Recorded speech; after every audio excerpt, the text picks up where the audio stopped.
Palo Verde, the nation's largest power producer, also known as the energy cornerstone of the Southwest.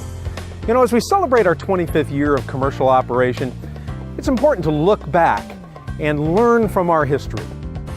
You know, there were tens of thousands of construction workers that built this facility. There were engineers, there were support staff, all that made Palo Verde the successful facility that it is today. I want to hear from a few of those folks, from the operators who started it all, from others who planned and built the facility. So sit back, relax, and enjoy the thoughts of these pioneers who built Palo Verde.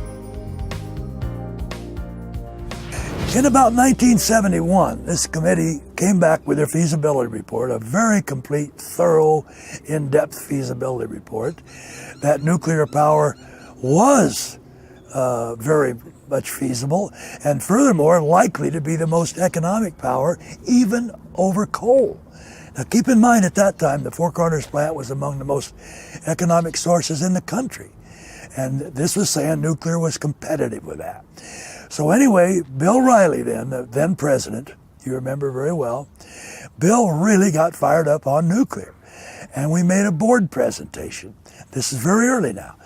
They were interested in it, and at that time there wasn't the negativity that you would think about in later years. It was the going thing. Everybody was building nuclear. I mean, Commonwealth Edison was building them as fast as they could put them in the ground. And so we decided that we would go ahead and examine in depth the possibility of becoming a nuclear utility, and never was it not a joint venture.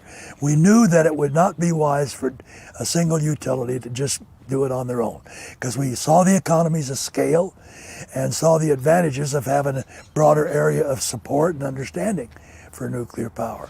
First of all, this group of people that conceived Palo Verde, that bring 7 partners together, no one of which had the wherewithal to do it. But to conceive something bigger than any of them could handle on their own, to put a partnership together that's worked pretty darn well since that point in time, and then to construct, you know, the largest nuclear facility, commercial nuclear facility in the United States. But let's do it someplace where there's no water. And I take a great deal of pride when I'm out and about a lot of investors and even within the nuclear community. You know, my company operates the largest commercial nuclear facility in the United States. And oh, by the way, it's the only nuclear facility in the world that's not on some body of water. And they look at you quizzical, and then you go, we use sewage effluent. They have to think about that for a while. I can't remember just who came up with the effluent idea, but that came up very early in the game, because we knew all that effluent was going down the river. And we had a separate group then examine, could that be treated for use as coolant?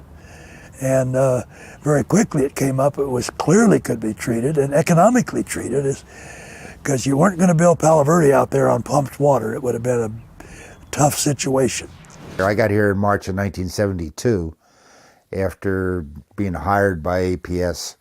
And they had done some work prior to that time. There was what was called the Arizona Nuclear Resource Study Group.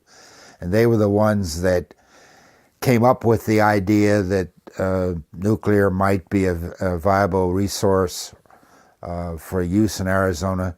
And they formed a study group which is made up of representatives from Salt River APS and Tucson Gas and Electric. And they analyzed the state. They tried to determine what the critical needs were, all the rest of it, and whether nuclear was in fact a viable alternative, and they concluded it was.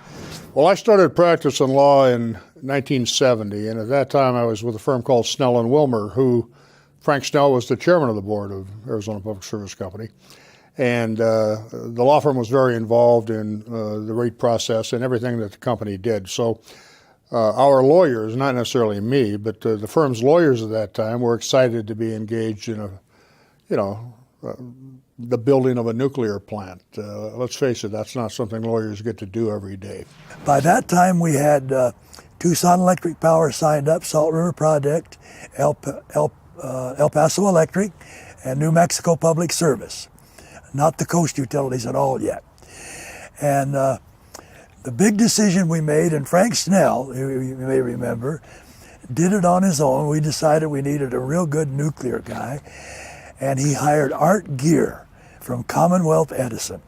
And Art got nuclear license number 1, Dresden 1. He got it. He was solely responsible. Something about that I like, Mark. Something about that sounds good. Nuclear license number 1. I came to work. I had a budget of $300,000 for the first year, or the balance of the first year. I had 2 employees assigned to me, a lawyer assigned to me, who, by the way, was a very, very talented guy. Art Gear came from a firm of Eichmann, Lincoln & Beal in Chicago, and Art had a great history of getting nuclear licenses. In fact, got the first one for Dresden 1, and also got a number of other ones, Dresden 2 and 3, and I forget, Quad Cities, I think, some others.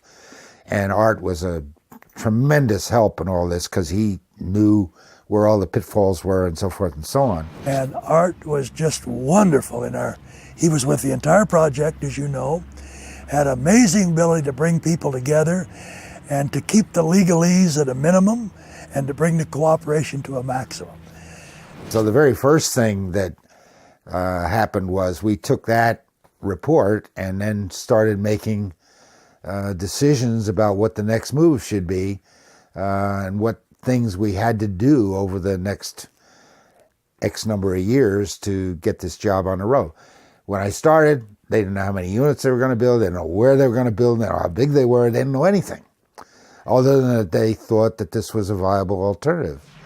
And I was working in Central Files, and I was assigned to go to nuclear. When I arrived, I found Mr. Ed Van Brunt, his secretary, and 2 engineers.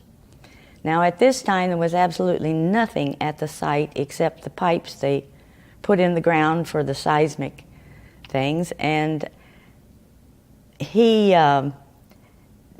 had a 5-drawer filing cabinet, and they had used, at that time, they had 1.5 drawers filled. That was all the records there were for Palo Verde. We weren't quite sure how many units we were going to buy. We knew we had decided how big it would be. It was going to be 1,270 megawatts, 3,800 megawatts thermal. But we didn't know how many units they were going to have. At the administrative committee meeting, where we made that final decision, after the decision was made, I went out to make a phone call to combustion. The rest of the partners stayed there and decided how many megawatts they each wanted out of the units. And as it turned out, they ended up with about almost 4 units worth. It was about 3.5 units worth of power that were needed. So after much negotiating, which I wasn't there to see, they ended up with 3 units. They're going to be standardized plant, identical. We were going to build them from 1 set of drawings. A lot of things like that. And I think there was just a general buzz around the community that something big is happening out west. I'm not sure people had enough knowledge to really focus on what it meant ultimately to have a Palo Verde in place. But as as the construction progressed and people would drive by it and people would come to learn more about what was going on, I think it became obvious to anybody other than just a real casual observer that this was going to be a big deal for the community. It was going to create lots of jobs. It was going to put Phoenix on the map in a certain segment that really hadn't been experienced before, the production of nuclear energy. Palo Verde Nuclear Generation Station, the largest nuclear station, the largest generation station of electricity of any kind in the United States. 25 years of commercial operation. What a feat. Something we should all be proud of. Something that's taken many people to do and many, many years and efforts and concentration. 25 years of nuclear generation. But have you thought about what that really means? Let's take a little bit of thought on that. Let's just take right now. A recent economic study shows that Palo Verde is $1.8 billion annually, $1.8 billion every year impact on the Arizona economy. And that's not the electricity we sell, that's separately. 25 years of operation of nuclear power. What's that mean to the environment as far as gases released to the environment? 25 years of operation. Last year we had produced 31.2 million megawatts of electricity. A record year, the most made of any time in the lifetime of Palo Verde. Take that times 25. Go back and look at the impact. How important is electricity to us? People take it for granted. It's something that has really raised the lifestyles as we've gone forward. That much electricity, 31.2 million megawatts, how'd you like to pay that electricity bill? 25 years of operation, something that you should all be proud of, something we should all be thankful for, that we're able to work in this environment and this industry and support our people the way we have been able to do. Let me back up a minute and tell you that the best single decision I ever made during the project was that, keep in mind I got a couple engineering degrees, was that I didn't know anything about nuclear power. That was the best decision I ever made in my life. So that resulted in me getting the best people I could find anywhere. In addition to that, we only had 3 or 4 or 5 staff, and on the side, we were out looking for personnel. We had determined how we were going to manage the project. It was going to be a project manager operated project. In other words, I was to be the project manager, and I would have people working for me, but we had Bechtel working for me, we had NUS working for me, we had combustion engineering working for me. And the theory that we put together was that we were not going to do the design. We were actually managing the interfaces between these various organizations. So we decided that we would organize the same way that Bechtel had organized their project group, which made it easier for us to interface with them, all the rest of it. The other one we decided on early, I'll give Van Brunt and others credit for that, was the nuclear mock-up, the training facility for operators, virtual duplicate of the control room.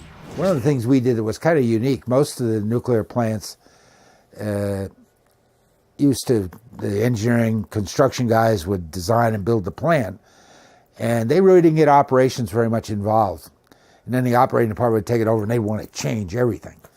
And what we did was we literally forced the operation department at APS to assign somebody to the project to be involved. Well, they didn't have anybody that knew anything about nuclear, so they went out and hired a fellow by the name of John Kirby. And John was assigned to the project from, I think, about beginning of 1974 or thereabouts. And he was an enormous assistance in a lot of the things that we did that have made that plant so maintainable, so we speak. We started training our operators very early. I remember vividly, for some reason, interviewing personally the first batch of operators we had. And almost all of them were from the Navy. And it really impressed me. They were, talk about clean-cut, smart, sharp bunch. And a bunch of us interviewed them. They got further interviews, but this was the group they were finally hiring. And I was never more impressed in my life with those young men. Whether they were fighting for their country or operating a nuclear plant, they were tops at their field. So I remember that quite clearly. So when Unit 1 was starting up, that was some fun time. I was shift manager on my crew. Never been in an operating plant as a licensed operator, so I had a borrowed SRO from San Onofre working with me, to give me that sage feel. But operating crew, we went through all the startup testing, the hot functionals, loaded the core, took it critical, and synced on the first time. That was some interesting times. There's places we've never been here before, prior to then.